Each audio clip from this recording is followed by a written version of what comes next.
Bueno, buenos días para todos. Bienvenidos pues, a otra actividad de la sesión de anestesiología. Ya como el profe les comentó, el tema es ventilación mecánica para anestesiólogos que hay de nuevo. Y pues que nuestro enfoque se va a basar en cómo hacer más segura la ventilación que le damos a nuestros pacientes. Mi nombre es Joana Rendón y quiero darle las gracias al doctor Héctor Arroyave, anestesiólogo intensivista docente del programa de anestesiología, por su colaboración en la elaboración de esta charla.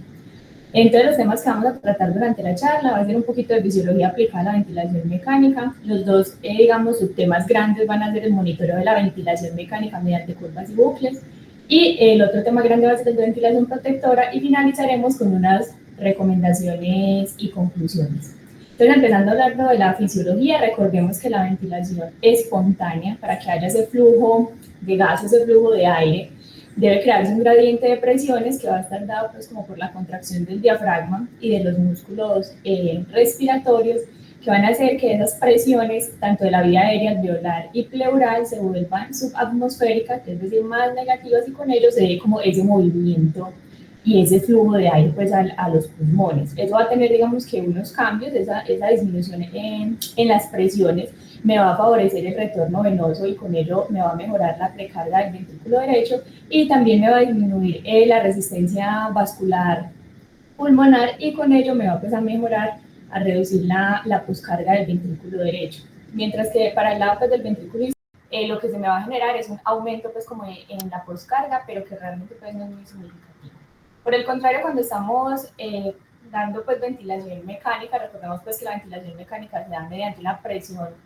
positiva y con esto lo que va a pasar es que las presiones, tanto la presión de la vía aérea, la alveolar y la pleural, se me van a volver supraatmosféricas. Y digamos que esto, al ser un fenómeno antifisiológico, pues también va a tener unos cambios a nivel del corazón, porque ese aumento de presión, digamos, a nivel de la caja torácica y a nivel pulmonar, me va a comprimir, me va a hacer un efecto como compresivo que va a disminuirme el retorno venoso y con ello me va a disminuir la precarga del ventrículo derecho, y esa misma presión va a aumentarme la resistencia vascular pulmonar y con ello me va a aumentar la poscarga del ventrículo derecho. Por el contrario, para el ventrículo izquierdo, digamos que puede ayudarle un poco porque ese aumento inicial en esas presiones va a hacerme que me aumente inicialmente pues la presión de la aorta, pero pues mediante respuesta de los vasoreceptores con disminución de la resistencia vascular sistémica, finalmente pues la presión de la aorta se me va a disminuir y con esto me va a disminuir también la poscarga del ventrículo izquierdo. Viendo pues como ese recorrido de la fisiología, vamos a entrar a hablar del monitoreo de la ventilación mecánica mediante las curvas y los bucles. Las curvas van a ser la imagen que vemos acá superior izquierda y va a ser la representación de una variable, sea presión, flujo o volumen, a lo largo del tiempo. Mientras que los bucles van a ser una representación gráfica de dos variables, puede ser volumen, presión,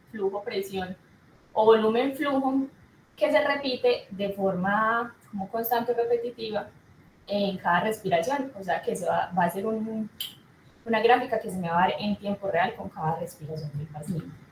Entonces, para entender cómo de dónde salen estas gráficas o estas curvas y de dónde vienen, por qué son importantes, entonces recordemos que el sistema pulmonar está representado o entendido por el ventilador como un sistema o un modelo lineal que va a tener dos componentes. Uno va a ser el componente resistivo, va a estar representado pues como por un cilindro y va a ser representación de las vías aéreas, de todo lo que es la vía aérea,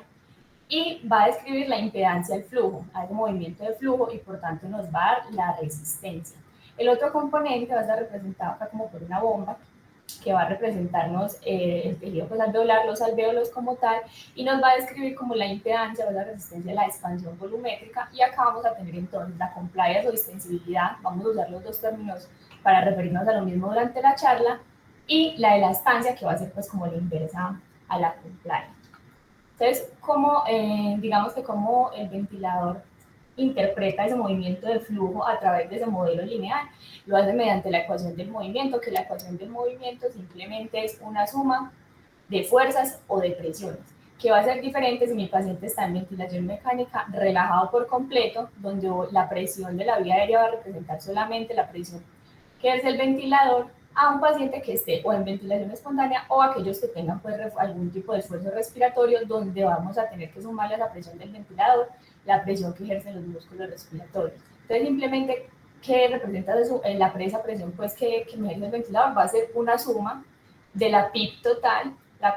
porque va a ser la PIP intrínseca que tenga mi paciente y la PIP que yo le establezca al ventilador, más la presión para vencer ese componente resistivo que va a estar dado por el flujo por la resistencia, más la presión que necesite para vencer el componente elástico que va a estar representado por el volumen tidal sobre la compliance. De acá entonces, importante va a ser que me van a salir tres variables, presión, volumen y flujo, que son variables que dependiendo del modo ventilatorio yo voy a poder como controlar o ajustar, y me van a salir unos parámetros que van a ser la compliance y la resistencia, que son aquellos que yo voy a poder, digamos, monitorizar. Porque es importante pues como la ecuación, porque vamos a ver que dependiendo el modo por el que esté ventilando a mi paciente, voy a tener unas variables que van a ser independientes y otras dependientes. Acá en la parte de la izquierda, si es un modo controlado por volumen, las variables independientes van a ser el flujo y el volumen, es decir, las variables que yo voy a controlar y voy a ajustar o a predeterminar.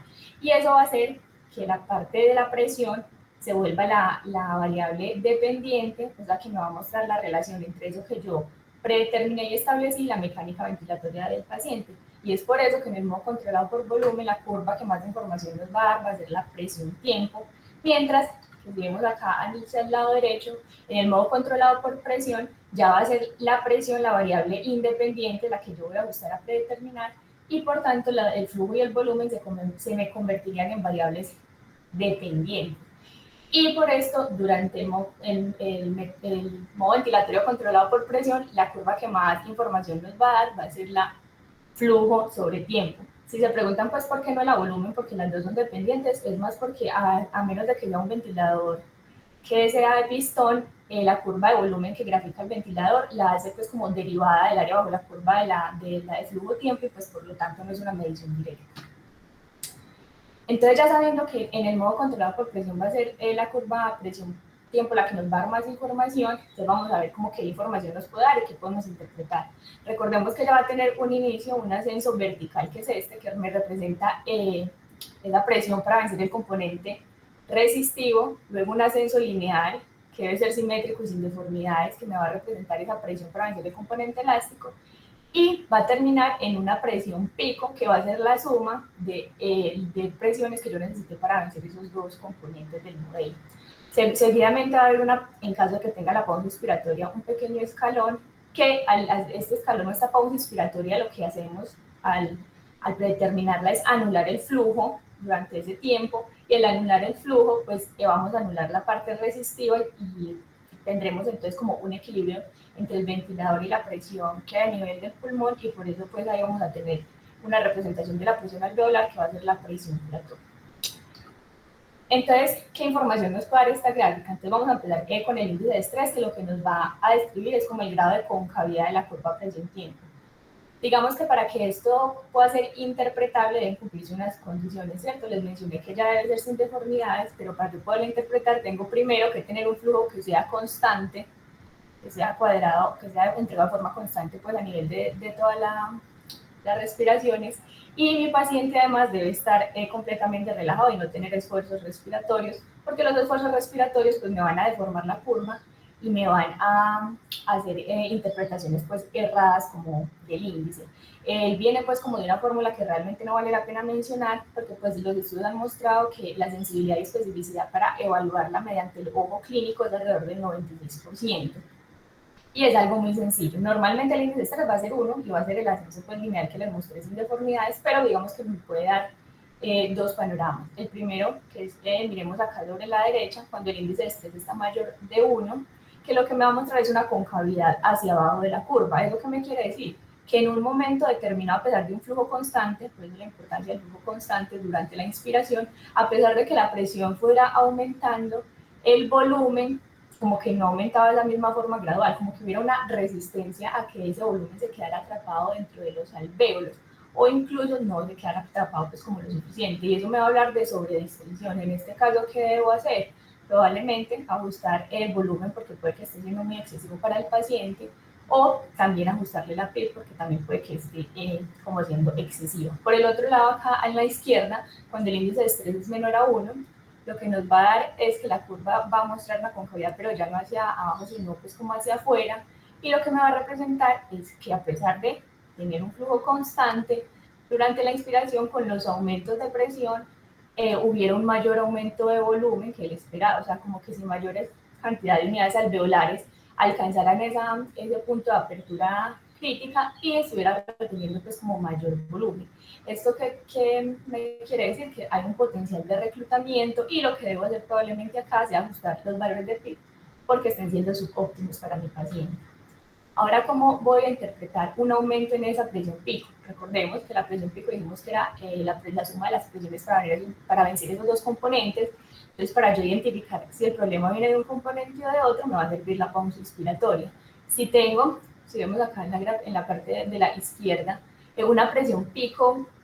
elevada, pero con una presión meseta que sea normal, recordemos valor normal de 28 a 30 centímetros de agua, entonces mi problema acá va a ser un aumento en la resistencia. ¿Qué me pueden dar aumentos en la resistencia? Los pacientes con EPOC, con asma, un paciente que haga un broncoespasmo, un acabamiento del tubo, que el tubo pues esté mordido, una intubación monobronquial o un tapón mucoso. Por el contrario, si lo que tengo es, miremos acá en la parte de la derecha, una presión pico aumentada, pero también con una presión MZ que esté aumentada, mi problema ya no va a ser aumento en la resistencia, sino una disminución de la distensibilidad o la compliance. ¿Y qué me puede dar eso? Los fenómenos de SRA, neumonías, atelectasias, los pacientes obesos, neumoperitoneado, neumotoras, así que es importante, síntomas pues, de hipertensión que me aumenten pues, como la presión abdominal. Entonces, ya vimos como que qué información nos puede dar la curva presión-tiempo en el modo controlado por volumen. Ahora, entrando al modo controlado por presión, recordemos que dijimos que va a ser entonces la flujo-tiempo la que nos va a dar la mayor información. Esa curva va a tener un flujo inspiratorio pico, que va a ser acá el flujo, si ven, no es entregado de forma cuadrada, sino que es de forma desacelerante, entonces la morfología de la curva es diferente. Va a tener también un flujo expiratorio pico y una constante de tiempo expiratorio. ¿Cómo voy a ver entonces acá las alteraciones? Miremos acá primero la gráfica de la izquierda, donde tenemos un patrón restrictivo, es decir, menor distensibilidad o menor compliance. Acá, digamos que lo que vamos a ver en la curva es que me va a conservar la morfología, o sea, la forma de la curva no se me va a alterar, pero vamos a ver que ese flujo, tanto el flujo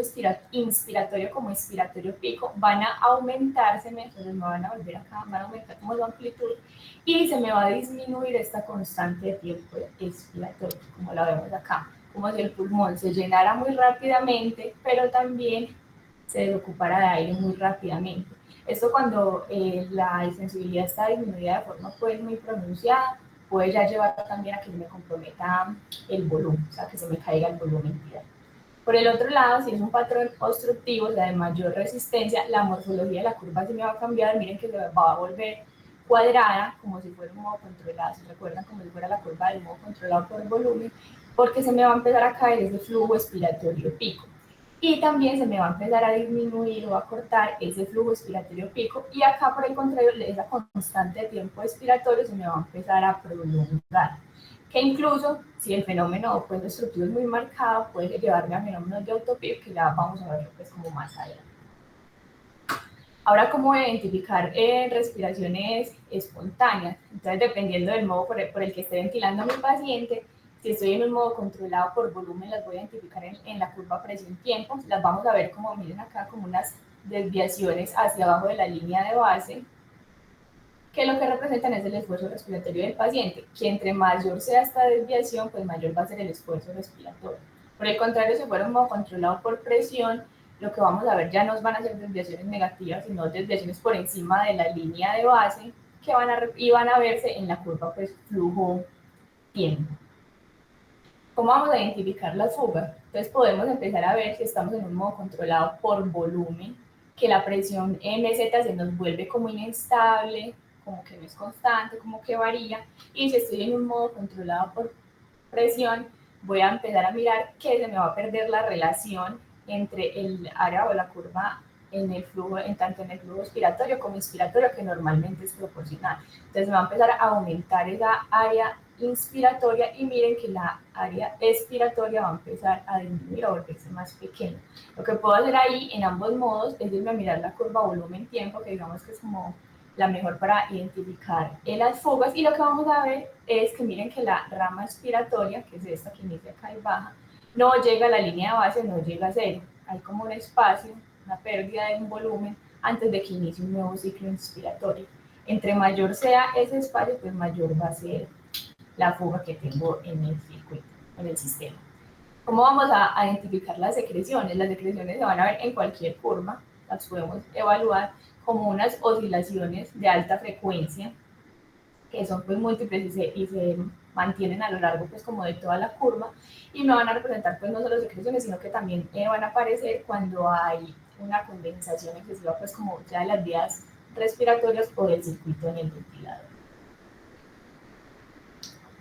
Y el fenómeno de autopip que les mencionaba ahorita, que se nos va a dar sobre todo en esos fenómenos obstructivos, la vamos a identificar en cuál sea en un modo controlado por volumen o por presión en la curva flujo-tiempo, porque acá lo que nos va a interesar es la parte expiratoria. Miren que acá esta es cuadrada, porque esto sería un modo controlado por volumen, y acá está de forma desacelerante, porque sería un modo controlado por presión, pero el fenómeno va a ser el mismo en la parte expiratoria. Lo que vamos a ver es que se me va a prolongar esa constante de tiempo expiratoria y la línea, esa rama expiratoria no me va a llegar a cero antes de que me inicie un nuevo, pues como ciclo inspiratorio, indicándome fenómenos de atrapamiento aéreo o autopip. ¿Qué puedo hacer aquí para remediar eso si empiezo a ver este fenómeno? Puedo aumentar la relación inspiración-expiración, o sea, dar mayor tiempo expiratorio, o disminuir el volumen, porque de pronto puede ser que sea mucho volumen para que mi paciente pueda alcance a desocuparlo. Puedo también disminuir la frecuencia respiratoria o puedo hacer ajustes en la pila. Entonces, ¿qué tenemos hasta ahora de esta parte de las curvas? Que en el modo controlado por volumen va a ser la curva presión-tiempo la que nos va a dar más información de la interacción entre el ventilador y el paciente, mientras que en el controlado por presión va a ser la flujo-tiempo, que el índice de estrés va a ser fácil de identificar de manera visual y da información sobre la sobredistensión o el reclutamiento pulmonar, que las fugas las vamos a identificar con mayor facilidad en la curva volumen-tiempo y se van a ver como ese volumen expiratorio que no llega a cero antes de que inicie un nuevo ciclo, y que el fenómeno de autopip lo vamos a ver en la curva flujo-tiempo como una rama expiratoria que no va a alcanzar la línea base que corresponde pues, a fenómenos de atrapamiento aéreo. Ahora pasando a hablar de los bucles, vamos a hablar de dos, del presión-volumen y del flujo-volumen. El presión-volumen va a ser útil para monitorizar la distensibilidad o la compliance. Él va a estar formado por una rama inspiratoria y una rama expiratoria que es esta de acá. Va a haber un grado de separación entre ambas, que va a haber pues, ese grado de histeresis fisiológica, y va a tener un punto superior que nos va a representar la presión pico y el volumen tidal que está haciendo mi paciente, y un punto inferior que va a ser la representación de la PIB, que en este caso pues es 0, pero pues en caso de que no tenga una PIB de 5 o 10, pues probablemente ahí va a empezar el bucle. ¿Cómo voy a ver entonces ya las alteraciones en la distensibilidad? Cuando un paciente me empieza a disminuir la distensibilidad, vamos a ver que dependiendo del modo, pues va a ser la gráfica, pero lo grande que debemos como llevarnos en la cabeza es que lo que va a pasar es que esa curva, ese bucle, se me va a desviar a la derecha. Solo que va a ser diferente, miremos acá en la parte de arriba, si el modo es controlado por presión, porque él va a mantener la presión, pero a costa de disminuir el volumen. Sin embargo, se ve la desviación a la derecha. Y en el modo controlado por volumen, también desviación a la derecha, pero va a mantener el volumen a costa de un aumento de la presión. ¿Qué más información nos puede dar? Podemos ver este patrón que lo han llamado como pico de pájaro, cuando hay una sobredistensión. Si miramos acá, se encuentran en la rama inspiratoria, que es esta primera, es como si llegara a un punto en el que, a pesar de tener aumentos en la presión, los aumentos en el volumen no se estuvieran reflejando de la misma manera, o hubiera pues como una resistencia a como ese aumento de volumen. Y pues acá lo que debemos hacer cuando tenemos sobredistensión es disminuir el volumen o disminuir la presión dependiendo del modo por el que esté ventilando a mi paciente, o ajustarla. ¿Qué otra información también nos puede dar? Podemos, por ejemplo, tener el caso en el que veamos que hay una rama inspiratoria que tiene una parte muy plana al inicio y como que toma mucho tiempo, o sea, requiere aumento en la presión significativo para poder lograr esos aumentos en el volumen. Esto cuando lo vamos a ver, por ejemplo, cuando los pacientes tengan una carga sobre la pared torácica, y con carga me refiero a los pacientes, por ejemplo, obesos, o durante, por ejemplo, el neumoperitoneo, o durante, por ejemplo, algunas posiciones, como por ejemplo el Trendelenburg. ¿Qué debo hacer acá? Ajustar simplemente los valores de PIC que sean óptimos para el paciente para mejorar la ventilación, que por ejemplo acá en este caso podría ser un valor alrededor de 12 o 15. Ahora el bucle de flujo-volumen, entonces acuérdense, presión-volumen nos va a servir para distensibilidad y ahora el flujo-volumen nos va a servir para monitorizar la resistencia. Igual tiene una rama inspiratoria y una rama pues expiratoria, el punto donde la rama inspiratoria cruza la línea de base se vuelve la rama expiratoria, me va a representar el volumen ideal, y los patrones obstructivos, que es lo que nos va a mostrar pues este bucle. Miren acá, para que recuerden la forma normal, lo que va a empezar a pasar es que se me va a caer ese flujo inspiratorio y el pico expiratorio también va a empezar a disminuir y esta parte de la curva va a empezar a tomar una forma como cóncava, que si el fenómeno obstructivo pues es muy marcado, incluso puede haber octopic, que miren que también podemos mirar acá como la rama expiratoria que no llega a la línea de base. Y también, aunque pues no es el ideal, pero también nos puede ayudar a ver las fugas, también las podemos ver por acá, las vamos a ver como una rama expiratoria que alcanza la línea de base antes de llegar a cero, e incluso eso nos va a servir para medir pues como en mililitros la cantidad de volumen perdido por la fuga. Entonces, ¿qué podemos concluir sobre los bucles? Que el presión-volumen va a ser útil para monitorizar distensibilidad, mientras que el flujo-volumen va a ser útil para monitorizar resistencia, que es el patrón en pico el oro del bucle presión-volumen, va a indicar sobre distensión alveolar y que se debe o disminuir el volumen o la presión. Y una primera parte de la rama inspiratoria plana, en ese bucle presión-volumen va a indicar una carga sobre la pared torácica que probablemente requiera aumentos más altos de la PIC, y que un aumento en la resistencia se va a ver en el bucle flujo-volumen como un flujo expiratorio máximo bajo, con imposibilidad de llegar a cero y una forma de la curva cóncava. Entonces, para terminar como esta primera parte, que podemos concluir sobre el monitoreo mediante las curvas y los bucles, que son gráficas que están ampliamente disponibles en las pantallas de los ventiladores mecánicos y brindan información precisa e importante a la de la cual del paciente, que nos van a representar esa interacción entre el ventilador y la mecánica respiratoria descrita por la ecuación del movimiento,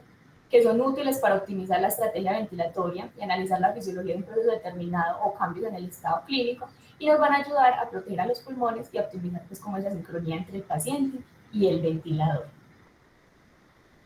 Vamos a hablar ahora del segundo tópico grande, que es la ventilación protectora. Recordemos que pues, el concepto de ventilación protectora tiene el origen del tratamiento del síndrome de dificultad respiratoria aguda del adulto, pero pues que se ha extendido pues como la ventilación mecánica durante la anestesia, y consiste en esa serie de medidas que se toman para evitar el daño pulmonar y con ello disminuir las complicaciones pulmonares asociadas a la ventilación mecánica. ¿Por qué es importante?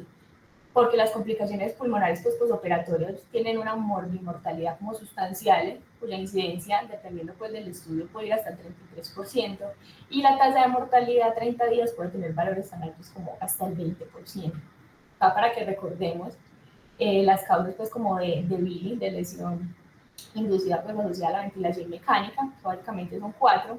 el barotrauma, que se va a dar por ese aumento en las presiones transpulmonares; el volutrauma por esa sobredistensión por volúmenes altos; el atelectrauma por ese colapso pues de los alvéolos de cierre y esa apertura constante; y el biotrauma por la liberación pues como de biomarcadores inflamatorios de la circulación sistémica. Entonces, cuando uno piensa en ventilación mecánica, se pregunta a qué pacientes voy a darles ventilación mecánica. ¿Será que a todos? ¿O será que cuáles tienen más evidencia? Entonces, digamos que la literatura también, pues como se ha preguntado lo mismo, y ha sacado como unas características que son las principalmente asociadas al desarrollo de complicaciones pulmonares posoperatorias,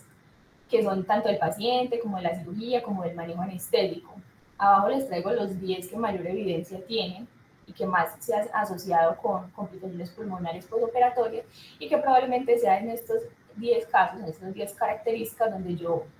debo ser más juicioso a la hora de ofrecer ventilación mecánica a mis pacientes. ¿Cuáles son? Los pacientes mayores de 50 años, que tienen un IMC mayor de 40, una clasificación de ASA mayor a 2, que tienen antecedentes de SAJOS o de anemia perioperatoria o hipoxemia perioperatoria, aquellas cirugías en contexto de cirugía urgente, o que los pacientes que yo vaya a dar ventilación mecánica más de 2 horas, o que durante el intraoperatorio presenten deterioro hemodinámico o disminuciones en la saturación. Entonces, ¿cuáles son como los objetivos de la ventilación mecánica? Van a ser reducir esa sobredistensión alveolar, disminuir la formación de las atelectasias, aplicar la energía menos dañina al pulmón, para disminuir pues, la incidencia de esas lesiones asociadas al ventilador, al minimizar el strain, que el strain, recordemos que va a ser ese cambio en el volumen del alvéolo desde su estado basal, o sea, de la capacidad de reserva funcional, y el estrés, que va a ser la presión que yo necesito ejercer para que ese alvéolo genere el strain, es decir, cambie de volumen desde su estado basal. Entonces, como cuáles son los temas, los subtemas que les traigo de lo que se habla en ventilación mecánica y como al final vamos a ver como con cuáles nos vamos a quedar y con cuáles de pronto no. Entonces vamos a hablar de volúmenes corrientes bajos, de la PIB, de las maniobras de reclutamiento alveolar, de la drive pressure y de la potencia mecánica. Empezando pues entonces a hablar de los volúmenes corrientes bajos, recordemos que la relevancia pues grande del tema de volúmenes bajos fue demostrada por el ensayo ARMA, que es pues TSRA, donde sí pues, fue claro que el aumento pues, en los volúmenes, sobre todo mayores de 6, se aumentaba mortalidad alrededor de un 10%. En la anestesia, digamos que no ha sido tan contundente este hallazgo, porque realmente los estudios en cuanto a mortalidad, complicaciones pulmonares en muchos no se ha visto, en algunos sí. Lo que sí se ha visto es que disminuyen la tasa de neumonía posoperatoria y en la incidencia de uso de ventilación mecánica, tanto invasiva como no invasiva, en el posoperatorio. Entonces, ¿qué podemos concluir de los volúmenes? Que aunque los resultados son mixtos, hasta ahora la mejor evidencia que tenemos nos sugiere que los volúmenes bajos tienen unos efectos beneficiosos en la ventilación protectora porque nos van a evitar la sobredistensión pulmonar y con ello pues nos van a prevenir el desarrollo de complicaciones pulmonares postoperatorias y esas lesiones asociadas pues como o inducidas por el ventilador. En cuanto a la PIB, me parece importante como recordar el concepto que tiene la PIB en la resistencia vascular pulmonar, porque en mi opinión pues esto explica mucho como que los resultados de los ensayos clínicos que de pronto no han dado como las conclusiones esperadas, pero es porque recordemos que si yo tengo un valor de PIB o no tengo valor de PIB o es muy bajo, lo que voy a hacer es favorecer ese colapso pues, de las unidades alveolares y al colapsarse en esas unidades alveolares por el fenómeno de vasoconstricción hipóxica voy a sacrificar también ese flujo en esas unidades y con eso se me aumenta la resistencia vascular pulmonar. Mientras que si tengo una PIB que es óptima, que es ideal para ese pulmón, voy a tener un alvéolo que no se me va a colapsar, que se me va a mantener abierto en una medida adecuada donde se me va a favorecer también esa circulación de los capilares pulmonares y con eso se me va a mejorar la resistencia vascular pulmonar. Pero si lo que tengo es una PIB muy alta para ese alvéolo, para ese tejido que es pulmonar, voy a tener unos alvéolos que van a estar sobredistendidos y esa sobredistensión me va a generar una compresión sobre los capilares pulmonares y con ello se me va a aumentar la resistencia vascular pulmonar y ya sabemos pues que eso también me va a llevar a fenómenos hemodinámicos como hipotensión pues, o inestabilidad hemodinámica. Entonces lo que les decía, ¿por qué? Porque pues, si vemos los estudios, realmente cuando uno va y lee son valores de PIB estables, o sea, simplemente es comparar, por ejemplo, 4, un valor de PIB de 4 contra un valor de 12, un valor de 12 contra 2, o uno de 8 contra de 5, y esto ha hecho que pues, los resultados, si vemos segundo, tercer y cuarto estudio, pues las complicaciones pulmonares no ha habido como diferencia. En el último estudio, digamos que sí hubo diferencia con menos tasas de complicaciones, pero acá digamos que no compararon pues, el PIB solo como tal, sino agrupado pues, dentro del grupo de estrategias de ventilación mecánica protectora. Y en el primero no hubo pues como desenlace con la PIB solo, sino que fue asociado más a la driving pressure, que valores de driving pressure más bajas, perdón, que esos valores bajos fueron en el grupo de PIB alto, pues tuvieron mejor ventilación pues, a lo largo del intraoperatorio y mejores saturaciones pulmonares. Entonces, ¿qué podemos concluir pues, sobre la PIB? Que debe individualizarse, recordemos que es la gráfica, como en función de los factores quirúrgicos y del paciente, en un intento de evitar tanto la sobredistensión alveolar como la telectasia. Que para pacientes sanos y de peso normal, que vayan a una cirugía de bajo riesgo, probablemente el valor ideal para comenzar sea de 5, este valor viene del concepto fisiológico, que la presión en los capilares pulmonares es de 7 a 12 milímetros de mercurio, que al convertirla pues, a centímetros de agua equivale a 5, que la PIB nos va a prevenir el colapso alveolar, pero no nos va a restaurar el volumen pulmonar al final de la expiración si los alveolos ya se han reclutado. Esto vamos a ver un poquito mejor ahorita cuando hablemos de las maneras de reclutamiento. Y que probablemente va a haber unos pacientes en los que yo voy a necesitar valores más altos de PIB, que van a ser aquellos sometidos a cirugía abdominal abierta o laparoscopia, los obesos, o aquellas que sean realizadas en trígono. En cuanto a las maniobras de reclutamiento, digamos que la evidencia realmente pues, es muy variable. En ese área se han asociado aumentos en la mortalidad. en ventilación pues para pacientes anestesiados, digamos que todavía pues no hay una recomendación como clara para sugerirlas de manera rutinaria a todos los pacientes, pero sí hay unas poblaciones pues que se me van a beneficiar. Entonces recordemos que la maniobra de reclutamiento va a ser esa aplicación de presión positiva con el objetivo de revertir la atelectasia y mejorar la oxigenación, que puedo hacerla impulsada por el ventilador de forma manual. La literatura pues se inclina más por las impulsadas por el ventilador, porque cuando hago las de reclutamiento pues de forma manual, en esa pequeña fracción de tiempo, mientras paso el ventilador de manual a automático, se me van a desreclutar una proporción de esas unidades alveolares que recluté, y pues como sabemos van a tener efectos en que van a reducir la precarga y van a causar hipotensión y pueden causar pues inestabilidad hemodinámica.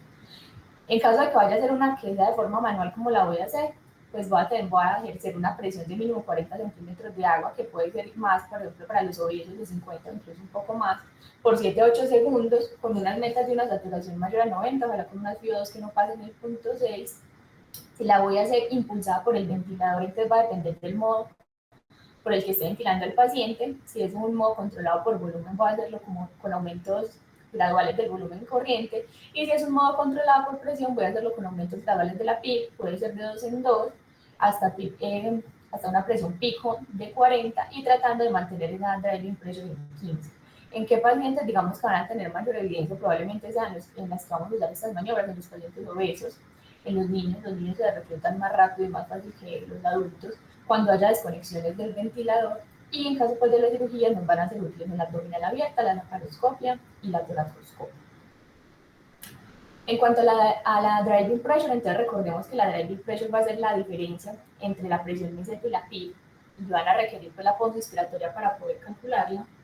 Va a expresar la relación entre el volumen ideal y la distensibilidad del sistema respiratorio, y que el valor más aceptado va a ser de menor o igual a 15, y que está en relación lineal con la tensión dinámica, y por tanto su aumento va a aumentar el riesgo de volutrauma, barotrauma o inflamación. Y algo muy importante es la relación que va a tener con la PIB, porque la relación que va a tener con la PIB va a depender de mi pulmón, qué tan reclutado o qué tan aireado esté. ¿Cómo así? Si tengo un pulmón que está reclutado, que no tiene un porcentaje marcado de atelectasias, esos aumentos en la PIB, o sea, si yo le aumento la PIB al paciente, me va a disminuir la driving pressure porque me va a mejorar la distensibilidad. Pero si yo lo que tengo es un pulmón que ya está reclutado, que ya tiene un porcentaje considerable de atelectasias, lo que va a pasar es que si yo aumento la PIB, voy a aumentar la driving pressure y llevar a mi paciente a tener más riesgo de desarrollar una lesión asociada al ventilador. Es por el ejemplo, del paciente obeso,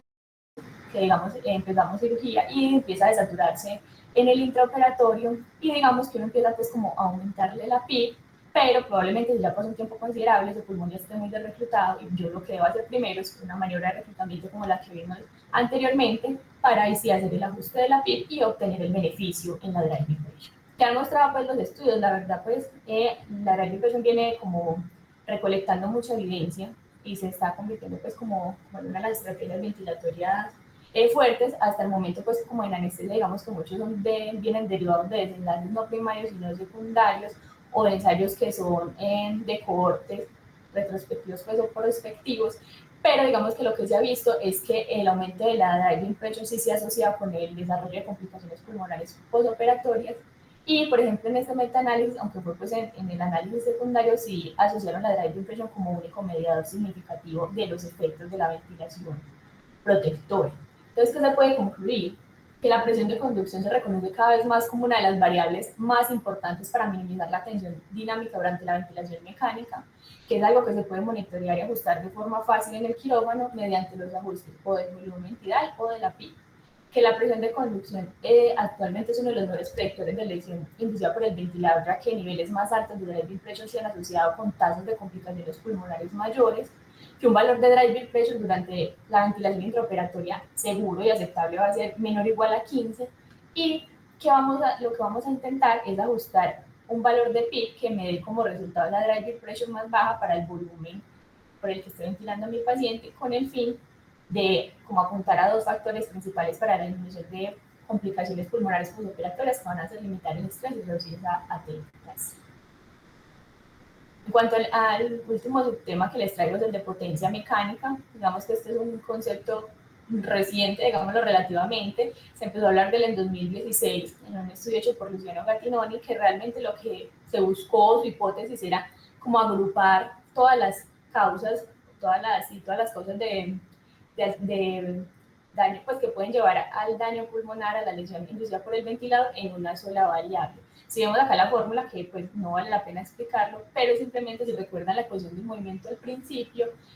es una muy parecida, solamente que le hacen unas variaciones donde le suman la frecuencia respiratoria, el volumen y la relación inspiración-expiración, y le ponen pues una constante de conversión para pasar de centímetros de agua a joules, porque pues potencia quiere decir energía, entonces pues hay que hacer la conversión, y lo que se vio acá, lo importante, es que tanto los aumentos en el volumen, en la drive pressure, en el flujo, en la frecuencia respiratoria o en la PIB, cualquier aumento en una de esas variables, me iban a llevar a un aumento en la potencia mecánica de una forma exponencial pues diferente, y eso se me iba a traducir a que la lesión pulmonar se iba a atribuir a ese aumento de la tasa de transferencia de energía del ventilador al paciente, que es lo que traduce la potencia mecánica, es la energía que transfiere el ventilador en cada respiración, pues como al sistema respiratorio de mi paciente, que han mostrado los estudios después del estudio pues, del 2016, han replicado los resultados, así se ha visto que el volumen tidal representa o sea, un aumento en el volumen tidal me va a aumentar la drive pressure y una disminución en esos volúmenes me van a disminuir, a la drive pressure o la potencia mecánica, perdón, y una disminución en el volumen tidal se me va a resultar en una disminución de la potencia mecánica, o sea que miren que indirectamente algo que nos sigue como validando los volúmenes bajos, que el riesgo de lesión pulmonar se puede explicar por ese aumento en la acumulación de energía,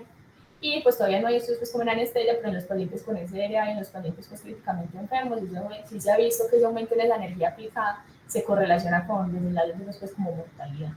Entonces, ¿qué podemos concluir en cuanto a la potencia mecánica? Que es un tratamiento que actualmente está recolectando evidencia con una meta que no está clara, no se las trae porque realmente es muy variable, hay estudios que hablan de menos de 20, otros menos de 17, algunos mencionan 3, algunos 12, realmente no se sabe todavía. Lo que sí se sabe es que uno más variables de esa fórmula que esté alterada y en exceso ponen al paciente en un riesgo de lesión asociada al ventilador, que una ventilación protectora se va a poder alcanzar combinando las variables que alcancen una menor potencia mecánica, y que hasta el momento pues realmente clínicamente no es útil ya la ventilación a través de la potencia mecánica porque pues no se conoce el valor, y porque el mismo nivel o el mismo valor de potencia mecánica puede ser diferente dependiendo del pulmón que yo esté ventilando, de la heterogeneidad de ese parénquima pulmonar, de los elevadores de estrés que tenga ese paciente, de llenar los vasos pues, pulmonares que tenga el paciente. Entonces el mismo valor para un paciente puede que no sea dañino, mientras que para otro puede ponerlo pues, como en un riesgo aumentado de lesiones pulmonares, entonces digamos que todavía pues, no es clínicamente útil. Y para finalizar, entonces, les traje estas recomendaciones que se las traigo a manera de conclusiones, porque reúnen como mucho de lo que hemos hablado a lo largo de toda la charla. Estas recomendaciones así salieron en el 2019 en el British Journal y fueron por un panel de expertos para la ventilación protectora del paciente quirúrgico, y son las siguientes. La primera es a quienes debo tener en la mente para darles y ser juicioso con la ventilación protectora. Ellos recomiendan pues que en todo se puede iniciar, pero específicamente en estas poblaciones puede ser como muy juiciosos, los mayores de 50 años, IMC de más de 40, clasificación ASA mayor de 2, los pacientes consados con anemia o hipoxemia perioperatoria, la de los realizados en el contexto de cirugía urgente y duración de la ventilación mecánica mayor de 2 horas, que puede ser ideal iniciar la configuración de nuestro ventilador con un volumen ideal de 6 a 8 mililitros por kilo de peso ideal y con una PIB de 5, que antes de la inducción en la anestesia evitemos la posición supina plana y coloquemos la cabecera elevada a 30 grados, y en el caso de que lo tengamos disponible utilizar CPAP o ventilación con presión positiva no invasiva de las vías respiratorias, esto con el fin de evitar aumentar como el porcentaje de atelectasia. Recordemos que la posición supina plana me va a causar esa elevación del diafragma y una mayor pérdida de la capacidad residual funcional, y me va a favorecer como ese porcentaje de atelectasias. Entonces lo que se busca con esto es disminuir ese porcentaje de atelectasias y aumentar el tiempo pues como de apnea. También nos recomiendan que además de la monitorización estándar en todos nuestros pacientes con ventilación mecánica controlemos la distensibilidad, que ya aprendimos cómo hacerla con las curvas y los bucles, la drive pressure y la presión plató, pues como en todos los pacientes. Que si vamos a realizar maniobras de reclutamiento, recordemos pues que el paciente debe estar monitorizado y asegurar que esté estable hemodinámicamente pues antes de realizarlas, que si durante el intraoperatorio detectamos disminución de la distensibilidad por algún factor quirúrgico o anestésico, o sea, neumoperitoneo, posicionamiento, desconexión del circuito, entre otros, debemos a tomar medidas pues como para mejorarlas. Entonces, medidas van a ser o disminuir el volumen, o ajustar la PIB, o hacer una maniobra de reclutamiento si es el caso, que la PIB debe individualizarse según el paciente para evitar aumentar esa drive pressure mientras se mantiene un volumen vital bajo y tener en la mente a sus pacientes que van a necesitar PIB más altas, como los obesos durante el neumoperitoneo, el Trendelenburg, entre otros. Y por último, evitar la apnea antes de la extubación y desde que sea posible utilizar FIO2 menores a 0.4 durante el despertar en la anestesia. Y esta recomendación ellos la hacen basados en que si usted viene haciendo todo bien, para que su paciente no aumente ese porcentaje de atelectasias, no se le reclute, tanto en la inducción y durante la ventilación mecánica en el intraoperatorio, pues lo mantenga a la hora de la extubación, porque pues la apnea y las FIO2 altas me van a favorecer las atelectasias por reabsorción y pues la apnea me va a desreclutar en las unidades alveolares. Y por último, pues les dejo este algoritmo como conclusión final. Entonces, empezar la ventilación protectora para nuestros pacientes con un volumen entre 6 a 8 mililitros por kilo de peso, una PIB de 5 y una FIO entre 0.35 y 0.5 con una meta de saturación entre el 94%. Durante el intraoperatorio, monitorizar la drive pressure y la distensibilidad. Si detecta una drive pressure mayor o igual a 16 o una distensibilidad disminuida, tomar las medidas necesarias mediante disminuciones del volumen tidal, incrementos graduales de la PIB y en caso de que sea necesario, realizar maniobras de reclutamiento. Y eso era pues como lo que les traía para hoy. Espero que les haya servido, que sea algo que les lleven pues útil. Aquí les dejo el QR de la bibliografía y pues quedo atenta como a sus dudas, preguntas y comentarios. Muchas gracias. Bueno, muy bien, Joana.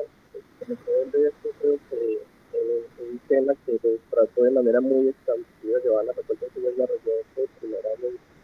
y se logró, yo creo que presentar el tema con bastante propiedad. Y quisiéramos dejar este espacio para comentarios de los compañeros o inquietudes de todos los participantes.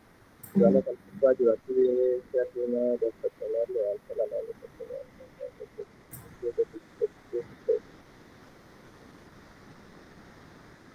Pues a mí me quisiera mostrarles como las bondades como de lo que se ha mostrado. Yo creo que puede ser muy atrayente en principio mostrar algún tipo de avance de tipo tecnológico, pero yo creo que lo más interesante aquí es que buena parte de los conocimientos acumulados en la última época en ventilación han sido tratar de hacerla más segura. Eso ha sido después de los autores que han sido, digamos, tope en el conocimiento alrededor de este tema. Quizás no sé si va un poco más atrás en cuanto a los avances, porque cuidado intensivo, obviamente, por los tiempos de exposición que tienen los pacientes, por la gravedad que se presentan para ventilarlos, entonces mucha de la información derivada ha sido información de cuidado intensivo, pero se ha ido aplicando gradual y progresivamente. Y esto ha sido interesante, que muchas de las cosas que tenemos aquí es tratar de hacer más segura la ventilación y eso hacerlo extensivo al trabajo del anestesiólogo. Ese fue el norte que tuvo Joana y yo creo que es bastante interesante, que muchas de las cosas que podemos hacer en anestesia pueden ser incluso parecidas a lo que se hace en cuidado intensivo con la única intención de hacer más segura la ventilación. ¿Tú ves a alguien ahí que se haya postulado para hablar? Sí, profe, el profe Mario tiene la mano levantada. Adelante, profesor. Bueno, ya, y profesor Héctor, muy bacana la presentación, muchas gracias. Muy didáctica, ¿no? Muy estilo refresher, que para el tema creo que se presentaba para hacer ese tipo de presentación. Muy bacano, pues, como los recordar algunos principios que uno a veces, hombre, por la monotonía del trabajo no está presente y pueden suceder cosas que hagan que pues, se empeore la mecánica pulmonar de un paciente, pudiendo tener herramientas como para resolver. Yo sí tengo dos preguntas para Joan. Entonces, en primer lugar, le voy a hacer una, me la responde, después la otra, ¿te parece? Para que no te confundas. En primer lugar, estamos en quirófano y viene un paciente de cuidado crítico. A mí sí me gustaría, y he tenido esta duda muchas veces, esos pacientes que traen de cuidado crítico para cirugía, pues los ventiladores son diferentes. ¿Qué cosas o cómo harías tú para cuando le llegue a uno el paciente de cuidado crítico, mantener o tener unas metas claras de ese pulmón tan lábil y no empeorar el contexto respiratorio en la cirugía? Me ha pasado, no sé si es por el ventilador de transporte o qué, que cuando uno, o si no hay, que cuando uno llega a quirófano, realmente por historia clínica versus lo que está pasando en el ventilador de quirófano, el pulmón está peor. Entonces, no sé, primero qué hacer, que nos aclares qué hacer cuando nos llega un paciente de cuidado crítico en quirófano para tratar de llegar a no dañar más el pulmón. Ligado a esa misma pregunta sería la primera. Si la ventilación en el traslado con bolsa autoinflable o bambú, eso sí está indicado, o realmente deberíamos tener ventiladores de transporte para evitar el daño de ese traslado. Es así, también se la hago extensivo al profesor Héctor, porque me preocupa mucho que cuando llegan a quirófano realmente la mecánica ventilatoria es peor de lo que se describe en historia clínica, usualmente. Bueno, profe, pues respecto a la primera pregunta, pues lo ideal es, desde que sea posible, seguir ventilando al paciente que viene con crítico como mediante el mismo modo ventilatorio que viene el paciente. Sin embargo, pues sabemos que en anestesias a veces no es posible porque pues la mayoría de los pacientes de van a estar como por modos asistidos y necesitamos que el paciente esté pero pues lo ideal es como uno, pues desde que se pueda mantener el modo ventilatorio, mantenerlo con los mismos parámetros, y en caso de que sí es cierto pues que los pueden llegar como con una peor mecánica ventilatoria, pues entonces nos podemos valer como de estas herramientas para mejorarles esa mecánica ventilatoria. Ejemplo, llegó el paciente y yo lo monté en un modo controlado por volumen porque lo tuve que relajar, puedo monitorizarle la distensibilidad, puedo monitorizarle la drive pressure y con eso optimizarlo. ¿Optimizarlo cómo? Según lo que me dé la gráfica, según pues el valor que me dé, ajustándole el volumen, ajustándole la PIB, y pues con eso pues en caso de que sea necesario, y aquí sí pues va a depender mucho dependiendo qué tipo de población, porque probablemente si es un paciente con SDRA no está indicado pues hacerle una maniobra de reclutamiento, no es lo más ideal, pero probablemente si es otro paciente sí pueda tener beneficio, y pues como mediante las demás estrategias hacerle la ventilación al paciente pues como digamos mejor, más protectora, y evitarle pues como que haya más daño del que el paciente pues ya viene como recibiendo. Y en cuanto a lo de los ventiladores de transporte, pues ideal, sí sería mejor llevarlo como un ventilador de transporte, porque de todas maneras al llevarlo de forma manual, durante el transporte pues pueden pasar muchas cosas, y de todas maneras probablemente puede que me recluten unidades alveolares, y eso pues me empeore la mecánica ventilatoria en un paciente que pues ya tiene una mecánica pues como alterada, pero realmente pues no hay un estudio que me muestre o que haya comparado uno contra el otro si ese porcentaje de atelectarias que me pueden formar se traduzca pues como en un desenlace grande, como importante, que respalde pues que todos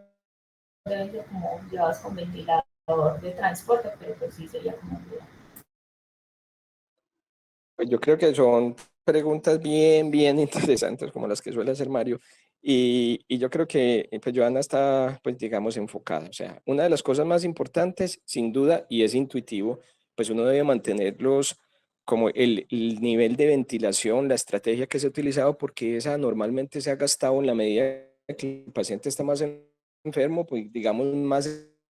ensayos, incluso algunos ensayos errores para lograr una estrategia que razonablemente logre una oxigenación sin hacer daño. Eso se hizo en cuidado intensivo y en la medida en que esté más enfermo el paciente, pues eso normalmente gastó más trabajo.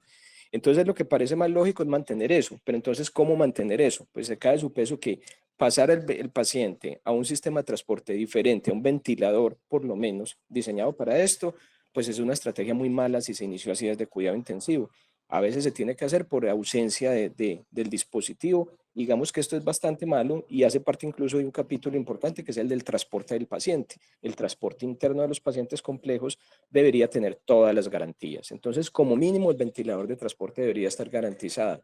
Pero hay pacientes tan complejos, Mario y Joana, y los asistentes, que incluso un ventilador de transporte puede quedar corto en la estrategia tan agresiva que se está haciendo y la sola desconexión, así sea algunos segundos para hacer el paciente, para conectarlo al nuevo ventilador de transporte puede ser riesgoso. Entonces la recomendación también, en la medida de lo posible, es que el ventilador con que está siendo manejado el paciente sea transportado porque tiene batería y eso hace parte como del trabajo de bioingeniería, garantizar que todos los ventiladores de cuidado intensivo tengan una batería que por lo menos respalde 30 minutos o más de tiempo. Entonces el ventilador en algunos casos especiales y seleccionados podría viajar con el paciente a la sala de cirugía y la estrategia más lógica pues, del anestesiólogo sería darle una total intravenosa cuando son de los pacientes muy especiales y seleccionados. O sea, tener en mente que se puede llegar incluso hasta esa necesidad porque son pacientes con máximos niveles y me imagino pues que si va a ser llevado a cirugía en esas condiciones porque es una verdadera urgencia quirúrgica que está poniendo en riesgo la vida del paciente si no se lleva a cabo el procedimiento. Entonces, tener en mente,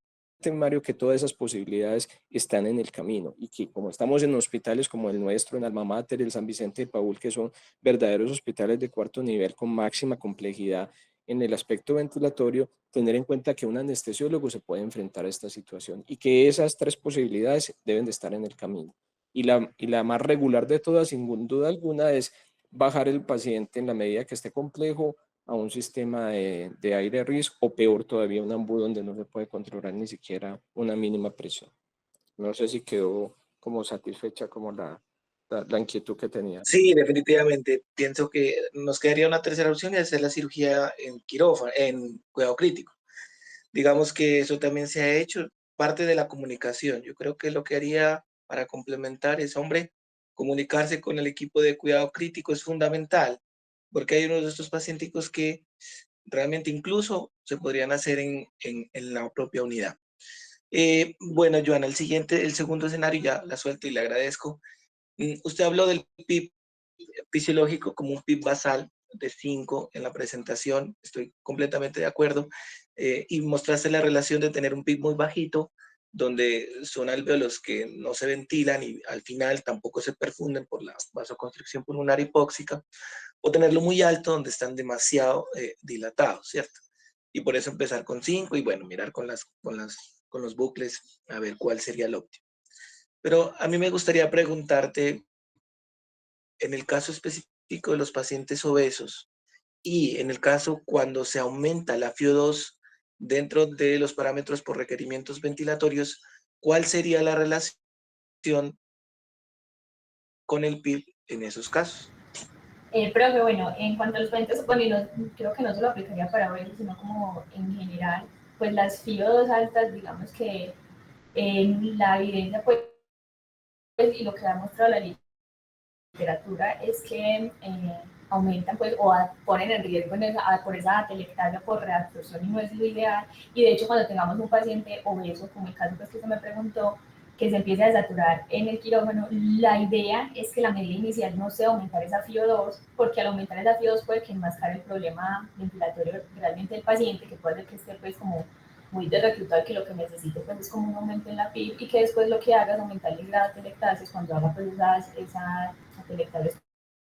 pues como por reabsorción. Entonces yo diría que más que aumentar la FIO2, obviamente hay casos donde toca, porque pues no hay otra opción, pero como que en los pacientes obesos, sobre todo antes de hacer eso, mejor optimizarles el valor de PIB de forma gradual y mantenerles esas FIO2, como lo mencioné, entre 0.35 y pues 0.5 con esa meta de 94% pues como en la saturación. Y yo complementaría No sé muy si... bien, Joana, con Mario, teniendo la estrategia de un PIB, teniendo en mente que sea un PIB ajustado, un PIB individual. Y la forma de lograr ese PIB individual es precisamente teniendo un techo y el techo son las medidas de cuidado. Por eso tan importante es las medidas de monitorización. Una medida muy simple y básica como la dry pressure o presión de conducción por debajo de 15 podría ser una estrategia muy, muy visual y muy sencilla, restando, como se dijo, la meseta del PIB para tener un valor numérico, pero todavía si lo pudiéramos complementar con alguno de los bucles, de acuerdo al modo en que tengamos el paciente, podríamos saber si ese PIB que vamos ajustando llegó al punto óptimo y no llegará a un riesgo de sobredistensión. O sea, tener siempre una estrategia inicial, que es el ajustar el PIB de manera creciente y gradual,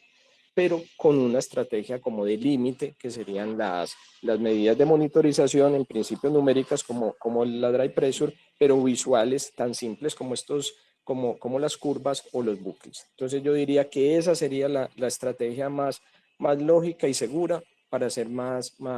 adecuada la ventilación de acuerdo a las necesidades específicas de cada paciente, en ese caso el obeso, pero también puede ser pacientes muy enfermos como pacientes pulmonares crónicos, pacientes con enfermedades de ocupación alveolar severa, bien sea infectados o bien sea cardiogénicos. Entonces, en toda esa gama de posibilidades debemos tener alternativas de límite, o sea, de cuidado para no sobrepasar.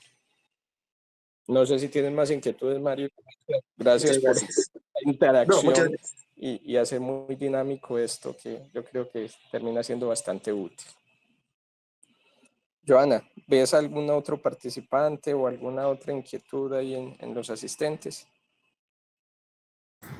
No, profe. Pero esta vez nadie tiene la manito levantada. Oh, bueno, no, yo para despedir pues, la presentación, de nuevo me siento muy contento de que se hayan logrado los objetivos, de que hayas logrado concretar una presentación bastante bonita y práctica y pues, no solo fue de utilidad para ti en el crecimiento, sino para todos los que tengan esta participación. No, muchas gracias, profe. Y muchas gracias a todos por la atención.